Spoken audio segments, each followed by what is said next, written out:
뉴욕에 가면 라과디아라는 공항이 있습니다. 이 공항은 어떤 뉴욕 시장의 이름을 따서 만든 공항입니다. 라과디아라고 하는 잘 알려진 그런 뉴욕 시장이 있는데, 이분이 1940년대 초에 판사로 재직할 때에, 그때가 1월 달 아주 추운 겨울이었습니다. 겨울이었는데 어떤 할머니가 빵가게에서 빵을 훔치다가 붙잡혀 왔어요. 거기서 재판을 받기 위해서 판사 앞에 이제 오게 됐습니다. 근데 할머니는 자신이 왜 빵을 훔쳐야 됐는지 그걸 간곡하게 말을 했어요. 판사에게. 그녀의 딸이 병들었는데 그 사위가 딸을 버려두고 어디 가버렸다는 겁니다. 도망가 버렸죠. 그리고 지금 손주가 둘 있는데 먹을 게 없어서 굶고 있다는 것입니다. 그래서 손주를 먹이기 위해서 어쩔 수 없이 빵을 훔쳤다는 거예요. 근데 그런 딱한 형편을 듣고도 그 빵가게 주인은 그것을 고소를 처리하려고 하지 않았습니다. 도리어 말하기를 이 할머니는 범죄자고 또 그녀를 불함으로써 다른 사람의 교훈이 되게 해야 된다고 그렇게 말하는 거예요. 이 라과디아 판사는 한숨을 쉬면서 그 할머니에게 다음과 같이 말했습니다. 당신은 벌을 받아야 합니다. 왜냐하면 법에는 예외가 없기 때문입니다.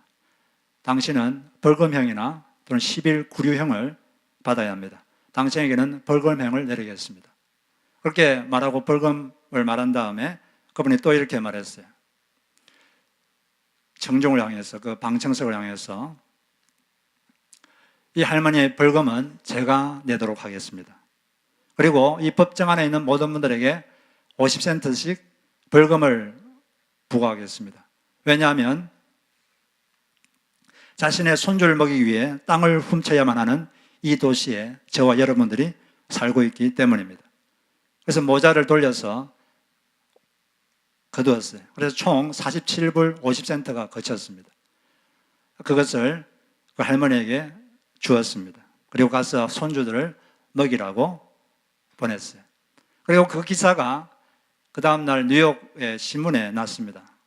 그로 인해서 그 판사님은 상당히 유명해졌고 나중에 이제 뉴욕 시장이 되셔서 1944년부터 1945년까지 12년 동안 뉴욕 시장을 하면서 존경을 받았죠. 그 가게 주인은 국률이 없었어요. 긍휼이 없었습니다. 그 상대방의 아픔을 공감할 수 있는 능력이 없었어요. 오직 자기 이익이 가장 중요했죠. 그러나 이 판사는 긍휼이 있었습니다.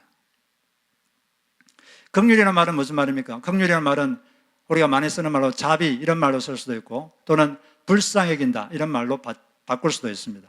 사전적인 의미는 불쌍히 여겨서 돌봐준다 그런 뜻이 긍휼의 뜻입니다. 먼저는 불쌍히 여기는 마음이고 그 마음만 갖는 게 아니라 실제로 실제적인 면에서 도와주고 돌봐주는 것 이걸 합해서 긍휼이다 이렇게 말을 합니다. 그런데 하나님의 성품은 공의로우신 하나님입니다. 공의라가 뭡니까? 공의란 것은 법을 엄격하게 집행하는 게 공의입니다. 사람 차별 없이 법을 집행해야 돼요. 그런데 또 성경 보면 하나님은 긍휼이 풍성하신 분이시다 이렇게 또 말합니다. 긍휼은 뭐냐면 죄나 고통에 빠진 사람을 불쌍히 여겨주고 돌봐주는 거죠. 이 공의와 긍휼은 같이 있을 수가 없어요. 같이 베풀 수가 없습니다. 하나님은 공의로우신데 또 긍휼히 하신 분이에요. 어떻게 동시에 이 두 가지를 발휘할 수 있는가? 불가능하죠. 하나님께서는 이 딜레마를 없애기 위해서 하나님이 직접 이 땅에 내려오셨습니다. 하나님이 인간이 되신 분이 누구십니까? 예수님이시죠. 예수님께서 오셔서 뭘 하셨죠? 많은 일 하셨지만 그 중에 가장 중요한 게 십자가를 지셨어요. 십자가에서 뭘 했느냐? 이 인간들 죄, 저와 여러분의 죄에 대한 벌을 대신 받으신 거죠.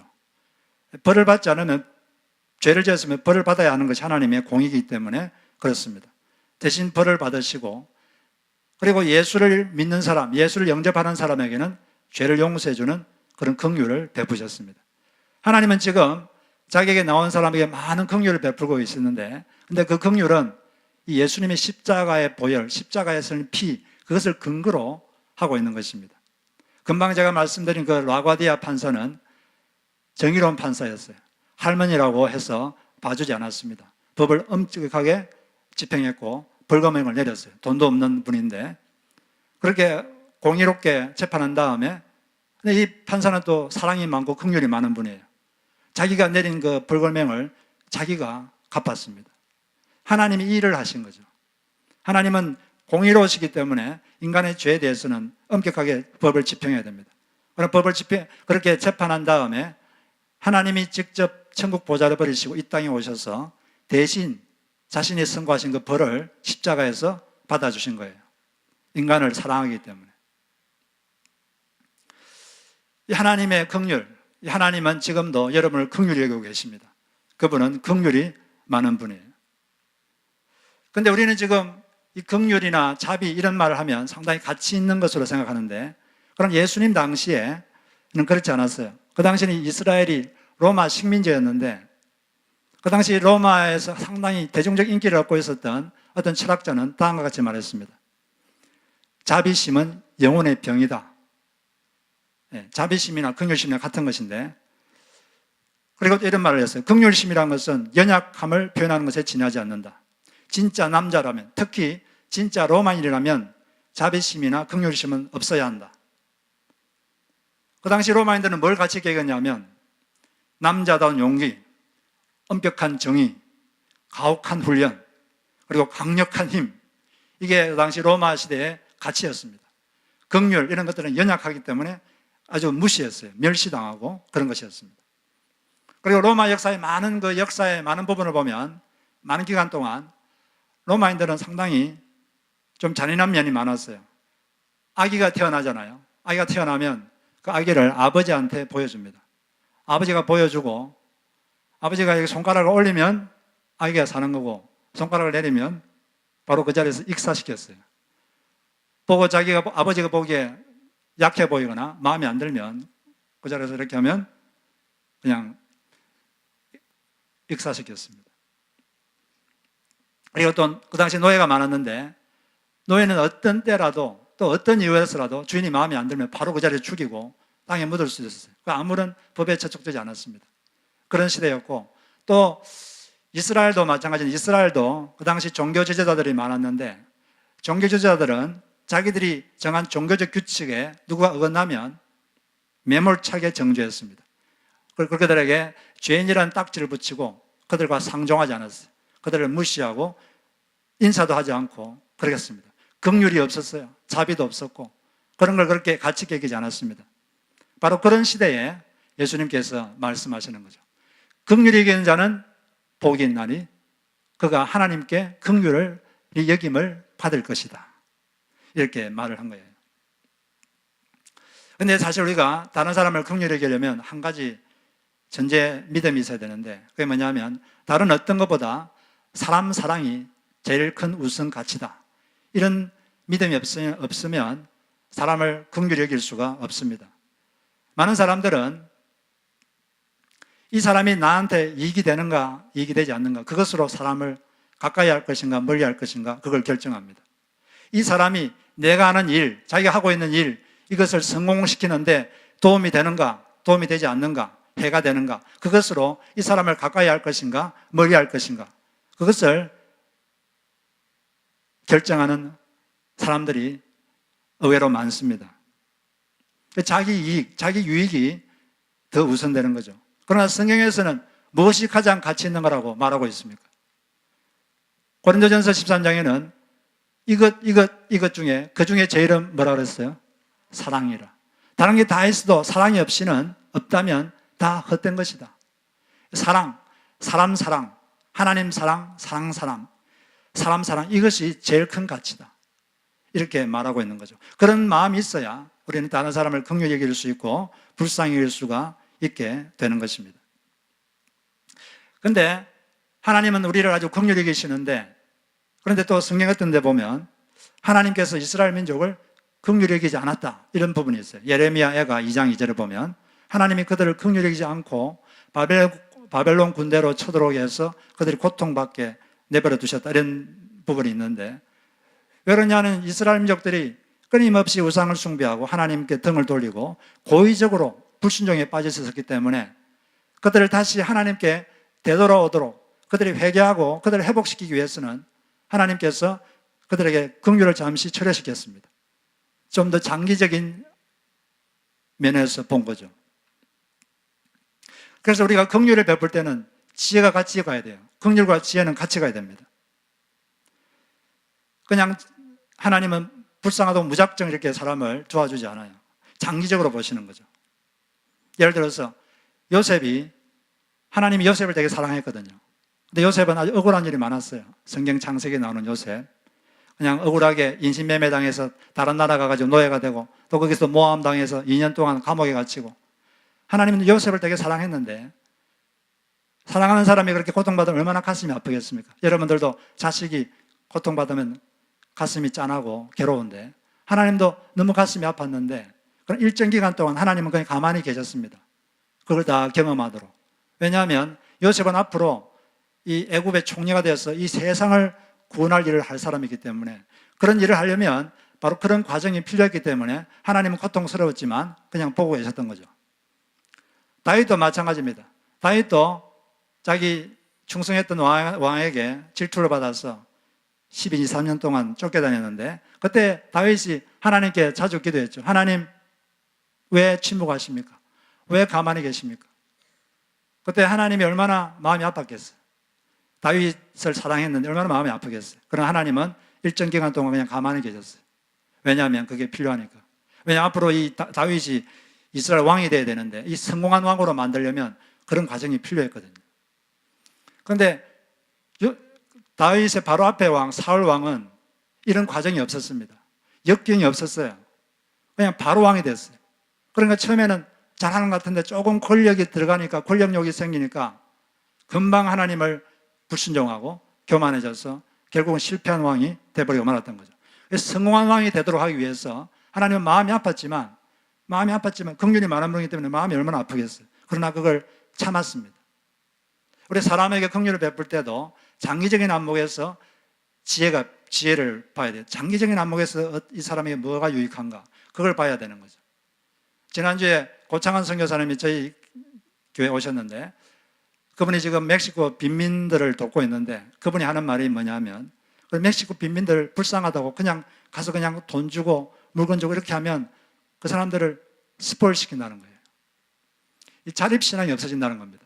그냥 불쌍하다고 막 주면 의존하는 마음만 생기고 자립을 못한대. 그래서 일부러 그러지 말라고 한다고 합니다. 일부러 그걸 제하시키고 장기적인 안목에서 봐야 되기 때문에 그런 거죠. 당장 여러분들이 2살 된 애가 있는데 칼을 갖고 놀면 칼을 뺏어야 됩니까? 그대로 갖고 놀게 해야 됩니까? 뺏어야죠. 뺏으면 애가 울겠어요? 안 울겠어요? 울죠. 울면은 가슴이 아픕니까? 안 아픕니까? 아프죠. 가슴 아프다고 그러면 계속 칼 들고 놀게 합니까? 그게 긍휼이 아니죠. 진짜 긍휼은 장기적인 유익이 되도록 하는 것이 참된 사랑이고 긍휼인 것입니다. 그래서 우리가 이처럼 긍휼을 행해야 되는데, 우리가 긍휼을 행하는 사람이 되려면 이 2가지를 알 때 도움이 됩니다. 이 2가지를 알면 우리가 더 긍휼을 잘 행할 수 있는 사람이 됩니다. 먼저 첫째는 뭐냐면, 긍휼은 공감이다. 따라해보세요. 긍휼은 공감이다. 긍휼은 공감으로부터 시작됩니다. 공감하니까 불쌍하게 되고 다른 사람을 돌보게 되는 거예요. 하나님의 긍휼은 하나님의 공감입니다. 하나님은 사람들의 감정을 잘 이해하십니다. 그리고 그 사람들의 감정을 잘 공감해 주십니다. 하나님이 인간의 감정을 잘 공감한다는 것에 가장 잘 나타내는 부분이 열왕기상 19장이에요. 그 어떤 부분이냐면, 엘리사 선지자가 지금 좌절과 낙심에 빠져 있을 때 하나님이 하신 그 모습을 보면 알 수가 있는데, 그런데 이렇게 엘리야 선지자가 좌절과 낙심에 빠져 있는데, 바로 전날까지만 해도, 바로 전날 그 열왕기상 18장에 보면 어떤 일이 있었냐면, 엘리야 혼자서 그 당시 바알 우상을 섬기고 있었는데, 그 나라가 바알 선지자들 수백 명하고 아세라 선지자 수백 명하고 대결을 했어요. 그래서 여기 엘리야 선지자가 기도했을 때 하나님은 그 기도를 들으시고 수많은 백성들이 보는 앞에서 하늘에서 불이 떨어졌습니다. 불이 떨어져서 재물을 다 태웠어요. 여러분 그걸 보면 어떨까요? 여러분 눈에서 직접 그걸 보면 엄청나겠죠. 그리고 3년 6개월 동안 가뭄이 들었는데, 그때 엘리야 선지자가 간절하게 하나님께 7번 간절히 기도했습니다. 기도하니까 갑자기 3년 6개월 동안 가뭄이었는데 하늘이 열리면서 소나기가 막 쏟아졌어요. 그 기도를 들으시고. 이렇게 되니까 수많은 백성들이 엘리야 선지자를 칭송하고 그의 영적 권위는 하늘을 치솟을 듯 올라갔습니다. 그리고 정말 하나님이 계시는구나, 하나님이 살아계시는구나, 이것이 너무나 모든 백성들에게 명백하게 보여졌습니다. 그런데 그 다음날 이것을 알게 된 바알 숭배의 적극 후원자였던 이세벨 왕비가 위협을 했어요. 내가 너를 죽이려고 한다. 너를 죽이겠다.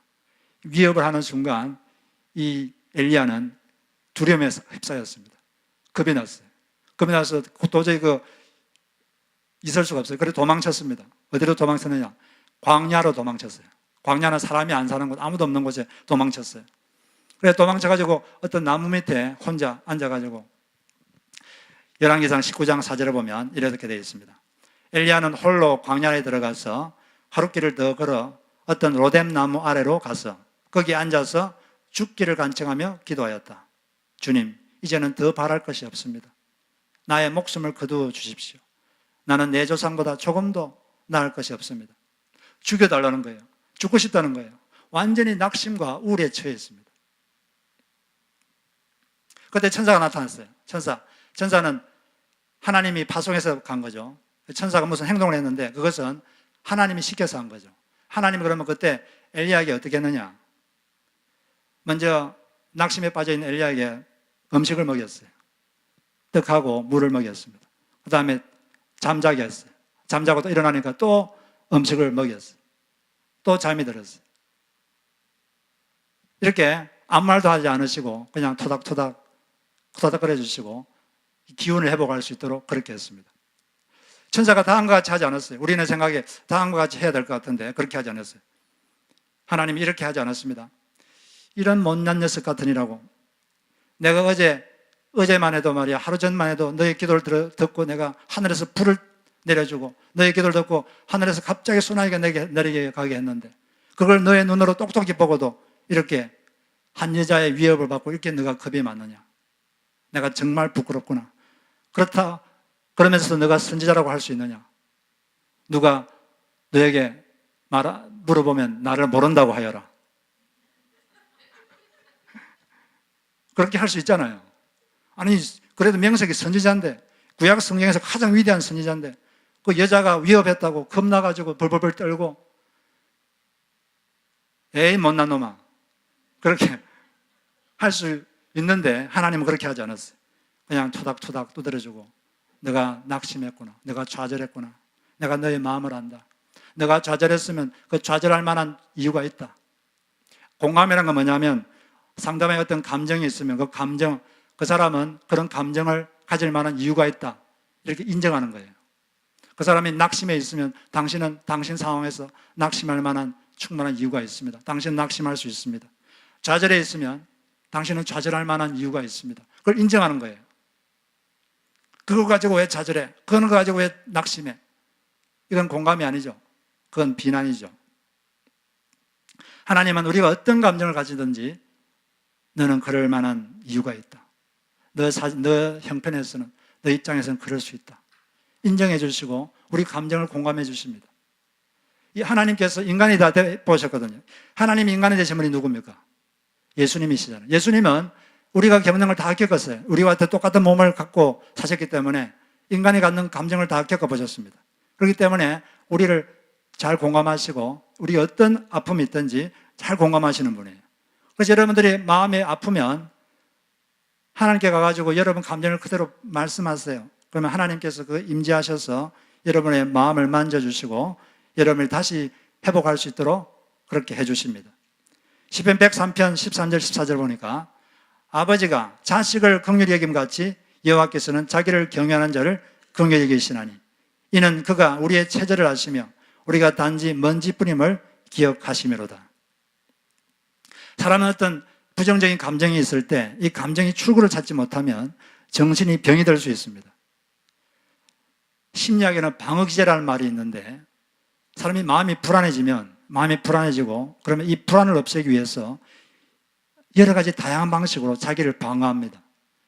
그 방어하는 방법 중에는 합리화, 또 부정하는 것, 이런 좀 부정적인 방어도 있지만 또 그걸 좋게 승화시키는 이런 긍정적인 방어도 있어요.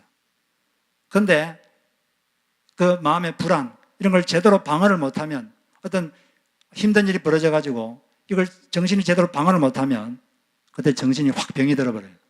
이걸 감당을 못하니까 병이 확, 머리가 이렇게 병이 들어버립니다. 그래서 우울증에도 걸리기도 하고 대인기피증, 또 조현병, 정신분열,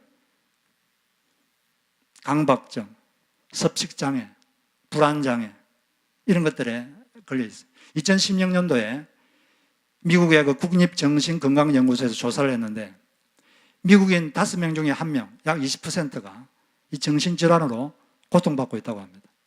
제가 금방 말한 이런 것들 또는 외상후 스트레스. 왜냐하면 이 마음속에 감정이 아주 안 좋은 감정이 생겼는데 이 감정이 제대로 이게 풀어지지를 못하니까 이걸 감당을 못하니까 그냥 머리가 확 병이 들어버리는 거예요. 이런 사람들이 되게 많습니다. 요즘 가장 잘 팔리는 약 중에 하나가 우울증 약이에요. 갈수록 우울증 환자들은 늘어나고 있어요. 그런데 그런 사람에게 누가 진정으로 공감해주면 사람이라는 감정이 이렇게 한번 통하면 그 감정이 반감되고 그리고 이게 치유가 시작됩니다. 자기의 그 감정을 누군가가 받아줄 사람이 필요해요. 그걸 비난하지 말고 있는 그대로 당신에는 그럴 만한 이유가 있습니다. 당신은 그런 감정을 가질 만한 이유가 있습니다. 이걸 인정하고 받아주면 그 감정이 그때부터 치유가 시작되는 것입니다. 만약 상대방이 화를 낸다면 왜 화내냐? 그렇게 할 게 아니라 당신은 그 화를 낼 만한 그런 이유가 있을 거라고 인정해 주는 거예요. 당신 상황에서는 그럴 수 있다. 인정하고 받아주는 겁니다. 그리고 그걸 이렇게 받아줄 때 그때부터 치유가 시작되는 것입니다. 자신이 어떤 부정적인 감정을 누가 공감해주면 상대방은, 공감받는 사람은 자기가 아주 귀한 존재라는 그런 생각이 들어요. 공감력과 긍휼심이 아주 뛰어난 그 테레사 수녀가 계신데 이 테레사 수녀와 대화 환경을 잇는 어떤 영국인의 자원봉사자가 다음과 같이 말했어요. 누구든지 그녀와 이야기를 하다 보면 같이 이야기를 하는 그 사람은 세상에서 가장 소중한 사람이 됩니다. 왜냐하면 자기를 잘 공감해주고 긍휼히 여기지니까 자기가 귀한 존재가 된다는 거죠. 이처럼 여러분들도 하나님이 우리를 공감하듯이 여러분들도 다른 사람을 잘 공감해 주시길 바랍니다. 공감할 때 긍휼히 여길 수 있는 그런 기본 바탕이 깔리는 거예요. 그런데 공감하기 위해서 제일 필요한 것은 잘 듣는 것입니다. 잘 경청하는 거예요. 잘 경청해야 상대방이 이해가 되고 상대방을 공감할 수가 있어요. 상대방의 말 뒤에 숨어있는, 말 너머에 있는 상대방의 감정을 이해하려는 그런 마음을 가지고 들어야 돼요. 내 기준이 아니라, 내 시각이 아니라 상대방의 시각으로 잘 들을 때 그게 이해가 되고 감정이 이해가 되고 그 감정을 표현해 주면 그때 공감이 되는 거죠. 이 스티브 코비라는 사람이 우리가 성공적인 인생을 살기 위해서 필요한 7가지 원칙이 있는데 그 중에 하나가 뭐냐면 먼저 이해하라. 그 다음 이해받으려고 하라. 남을 먼저 이해하고 그 다음에 자기 이해받으려고 해야 된다. 그럴 때 관계가 좋아지는 거죠. 잘 들어야 상대방 이해가 됩니다. 그래야지 좋은 해결책도 줄 수가 있어요. 한번 예를 들어 봅시다. 여러분들이 지금 눈이 갑자기 좀 문제가 생겨서 안과 의사를 찾아갔어요. 그래서 제가 좀 눈이 좀 안 좋습니다. 그러니까 갑자기 안과 의사가, 안경을 끼고 있던 안과 의사가 자기 안경을 벗더니 이거 쓰십시오. 15년 동안 이 안경을 쓰고 제 눈의 프로블럼이 많이 다 해소됐습니다. 이 안경은 참 좋은 안경입니다. 이 안경을 쓰십시오. 이렇게 하면 여러분 그 안경을 쓰면 됩니까? 안 됩니까? 그분한테는 좋았지만 자기가 안 맞잖아요. 그런 의사는 없겠지만 올바로 이 눈의 문제를 해결하려면 먼저 그 의사는 잘 들어야 돼요. 뭐가 문제인지, 이게 눈이 왜 문제가 생겼는지, 안경을 써야 될지, 어떤 안경을 써야 될지, 수술을 해야 될지 잘 들어야 됩니다. 듣지 않고 하면은 해결이 안 되는 거죠. 그래서 우리는 잘 들어야 돼요. 다른 사람의 그 말 너머에 있는 말하지 않은 그 감정, 좌절, 분노, 슬픔, 이 숨어 있거든요. 그 말 속에 숨어 있습니다. 그걸 잘 캐치해야 돼. 그걸 캐치하려는 마음으로 잘 들어주고, 그리고 당신이 슬프군요. 이렇게 상대방의 감정을 한 번만 말해주면, 그냥 한번 그렇군요 이렇게 해주면 상대방의 공감을 얻고 그 감정이 치유가 되기 시작하는 거예요. 만약에 아들이 여러분 있다고 합시다. 아들이 학교에 갔다 오더니 갑자기 아빠한테 이렇게 말합니다. 더 이상 못 참겠어요. 학교는 아무 도움이 안 돼요. 왜 그런 말을 하겠어요? 뭔가 힘들다는 거죠. 학교에서 어떤 힘든 일이 있었다는 거예요. 그래서 좌절감을 느낀다. 그런 거거든요. 그러면은 어떻게 말하는 게 좋냐면 그 아이의 그 감정을 읽고, 너가 학교 때문에 많이 힘들구나. 무슨 일이 있었니? 이렇게 물어보면 그 아이가 그 말을 할 겁니다. 근데 애가 와가지고 더 이상 못 참겠어요. 학교는 아무 도움이 안 돼요. 그때 아빠가 걔를 보고, 너가 더 열심히 공부하면 학교가 얼마나 유익한지 너가 알 것이다. 너가 공부하게 하기 위해서 내가 얼마나 고생했는데 네가 그런 말을 하는 게 말이 되냐?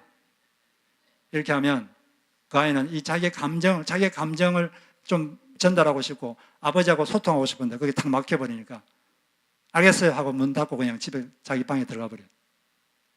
사람은 누군가 자기 감정을 알아주길 바랍니다. 말하지 않는 그 감정을 알아주고, 너가 힘들구나. 너가 지금 좌절감에 빠져 있구나. 너가 지금 분노하고 있구나. 그렇게 한 번만 말해줘도 상대방은 상당히 감정적 치유를 받게 되고 소통이 되기 시작하고 그렇게 되는 거예요. 그래서 여러분, 우리가 남을 잘 긍휼히 여기려면 공감을 해야 돼요. 공감하려면 잘 들어줘야 됩니다. 자기 기준으로, 자기 생각으로 듣지 말고 상대방의 시각으로, 상대방의 생각 틀로 잘 들어줘야 돼요. 그러면 그때부터 관계는 더 잘 쌓이기 시작합니다. 그게 너무 중요한데 한국 사람들은 대화를 하다 보면 조금 하려고 그러면 알았어. 대충 자기 생각을 추측하고, 그러니까 깊이 대화가 안 돼요. 대화가 자꾸 끊어져 버리고, 그러니까 답답하지. 잘 들어주시기를 주의 이름으로 축복합니다. 어떤 부부는 하도 잘 싸워가지고 말이 대화가 안 돼요. 그래서 어느 날 두 부부가 이렇게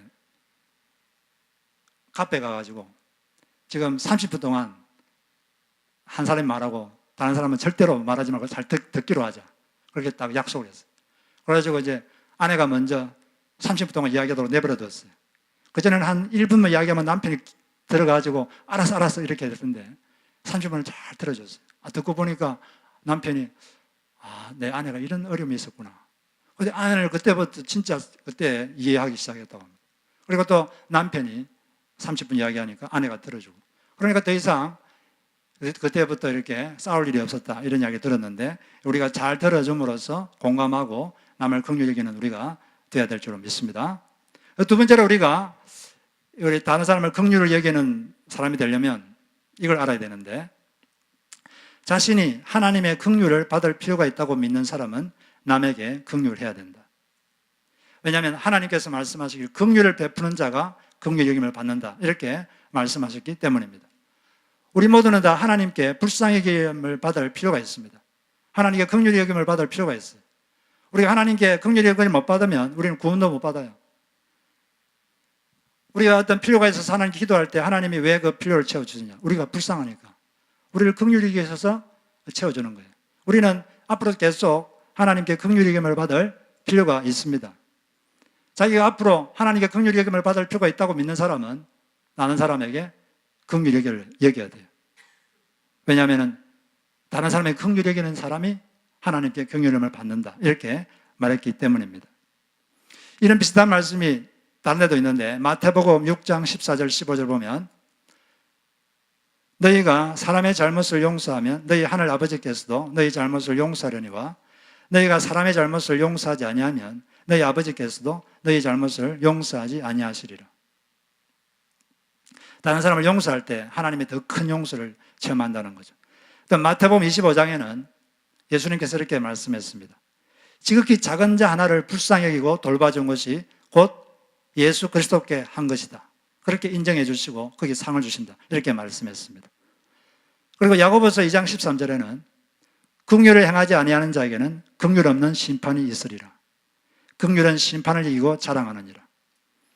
다른 사람에게 긍휼을 여기지 않으면 긍휼 없는 심판이 있다는 거죠. 우리가 예수님을 믿으면 하나님께 긍휼을 받는 것입니다. 예수를 믿어서 하나님의 큰 긍휼을 받는 거죠. 이 긍휼을 받는 사람은 다른 사람에게 긍휼을 베풉니다. 그러면 하나님의 훨씬 더 많은 긍휼이 그 사람에게 다시 부어지는 거예요. 이런 선순환이 여러분 삶에 있기를 바랍니다. 성경에 보면은 예수님께서 병자들을 고쳐주는 장면이 있는데, 근데 그 이유가 뭐냐면, 예수님께서 병자들을 고쳐준 이유가 뭐냐면, 예수님이 그리스도다, 메시아다, 이걸 증명하기 위한 그런 이유도 있지만, 사실은 더 큰 이유는 불쌍해서 고쳐준 거예요. 누가복음 18장에 보면 맹인한 사람이 예수님이 지나갈 때 막 외쳤습니다. 다윗의 자손 예수여, 나를 불쌍히 여기소서. 그 주님께서 물어봤어요. 너가 뭘 원하느냐? 그래도 이 맹인이 돈 한 푼만 줍시오, 이렇게 하지 않았어요. 예수님이 큰 능력이 있다는 걸 알았기 때문에 큰 기도를 했습니다. 어떤 기도를 했죠? 제 눈을 보게 해 주십시오. 그래서 예수님께서 불쌍히 계셔서 그 눈을 고쳐주셨어요. 그리고 또 누가복음 17장에 보면 남행 환자 10명이 있는데 예수님이 지나갈 때 소리를 외쳤습니다. 예수 선생님이여, 우리를 불쌍히 계소서. 그랬을 때 예수님이 불쌍히 계시고 그 남행 환자들을 치료해 주셨습니다. 우리는 하나님께 불쌍히 여김을 받을 필요가 있어요. 그러려면 우리가 다른 사람을 불쌍히 여겨야 돼요. 주변에 자기도 힘들지만 자기보다 더 힘든 사람들 많아요. 그런 사람들을 필요를 채워주고 그들을 불쌍히 여기고 그들을 돌봐줄 때 하나님 그걸 보고 있습니다. 잠언서 19장에 보면 가난한 자에게 도와주는 것은 하나님께 구워주는 것이다. 하나님이 그 사람의 선행을 갚아주시리라. 우리가 다른 사람의 필요를 채워주면 하나님께서는 우리의 필요를 채워주십니다. 우리가 다른 사람의 긍휼을 이길 때 하나님의 더 큰 긍휼, 더 많은 긍휼이 우리에게 있을 줄로 믿습니다. 마지막으로 이 간증을 하고 마치도록 하겠습니다. 어떤 남자가 있었는데 이분은 자기 인생에 대해서 극도로 불만에 차 있고 하나님에 대해서도 크게 실망했고 자기 자신에 대해서도 아주 실망했어요. 이분은 과거에는 사업을 잘해서 아주 재정적으로 크게 성공한 경험이 있던 분입니다. 그런데 몇 번 잘못된 선택을 함으로써 모든 걸 다 잃어버렸어요. 사업체는 파산하고 가족도 다 떠났어요. 아내도 떠나고 집도 없어졌고 평생 모아놓았던 그런 돈도 다 잃었어요. 지금은 자기 차에서 생활하고 있습니다. 홈리스죠. 그런데 어떤 목사님이 그를 찾아와서 그를 위해서 기도해 준 다음에 다음과 같이 말씀하셨습니다. 잘 들으십시오. 이제부터 당신의 마음을 당신 자신에게서 떼십시오. 당신이 한 실수를 더 이상 생각하지 마십시오.